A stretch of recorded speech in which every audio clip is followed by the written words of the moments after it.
दिहा हो भैया दस पोखरी खोनाय दिहा चंपा फूल लगाय दिहा हो भाऊजी बनाया बनती तीरा है बनती तीरा है आहे छोटको भाऊज बनई राजा हंस के खेलब आहे छोटको भाऊज बनई राजा हंस के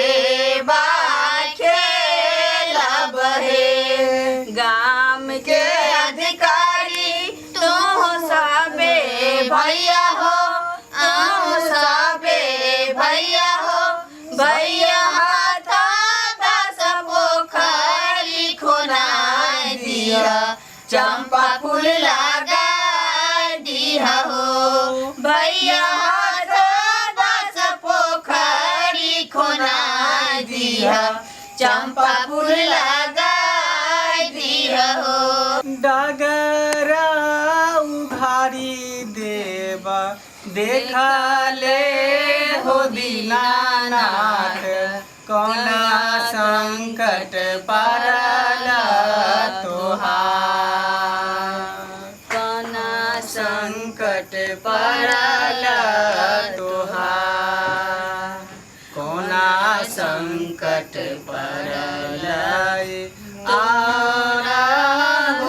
दीनानाथ कोना संकट पड़ल तोहार अन्हरा के आँख दिहा कोरिया के काया बाधिन के पुत्र दिहा राती छठिए माता गाँव ने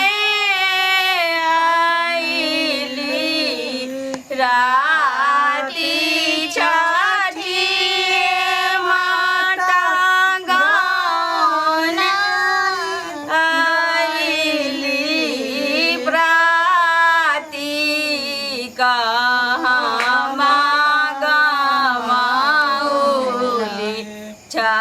छठिए माता प्राती मागा माउली छठिए माता राती गमाउली गोलू बाबू के आंगना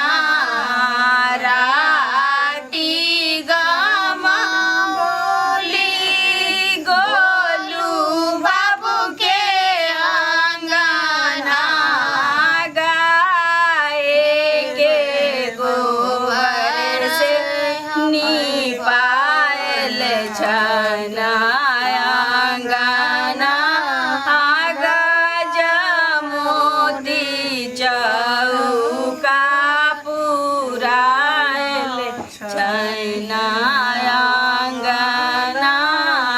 राती छठिए माता गाँव ने आइली राती छठी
छठिए माता राती कहाँ बीतौली छठिए माता। प्रेम से बोलू छठी माता की जय। प्रेम से बोलू दीनानाथ की जय। छोटी छोटी रोड़ी गड़ैया यो दीनानाथ चल लो न जाइए। छोटी छोटी रोड़ी गड़ैया यो दीनानाथ चल लो न जाइए। चल लो न जाइए दीनानाथ सहलो न जाइए। चल लो न जाइए दीनानाथ सहलो न जाइए। ओई पर से प्यारो बकैया यो दीनानाथ चल लो न जाइए। ओई पर से प्यारो बकैया यो दीनानाथ चल लो न जाइए। चल लो न जाइए दीनानाथ सहलो न जाइए। चल लो न जाइए दीनानाथ सहलो न जाइए। छोटी छोटी रोड़ी गड़ैया यो दीनानाथ चल लो न जाइए। छोटी छोटी रोड़ी गड़ैया यो दीनानाथ चल लो न जाइए।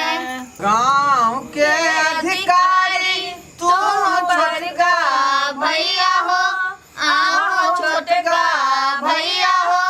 भैया हाथ पाछा पोखरी खुनाई दिहा चंपा फूल लगाई दिहा हो। भैया हाथ पाछा पोखरी खुनाई दिहा चंपा फूल लगाई दिहा हो। गाम के अधिकारी तू छोटका भैया हो आओ छोटका भैया हो। भैया हाथ पात पोखरी खुनाई दिहा चंपा फूल लगाई दिहा हो। भैया हाथ पात पोखरी खुनाई दिहा चंपा फूल लगाई दिहा हो।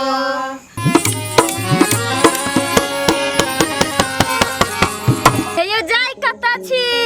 आ उहो बिना चैनल के सब्सक्राइब के ने आयो अपन मिथिला ड्रामा कंपनी जे चैनल छै ओकरा सब्सक्राइब करू, लाइक करू और शेयर करू, कमेंट करू। हे साथ में घंटी के निशान के दबाना नहीं भूलबै।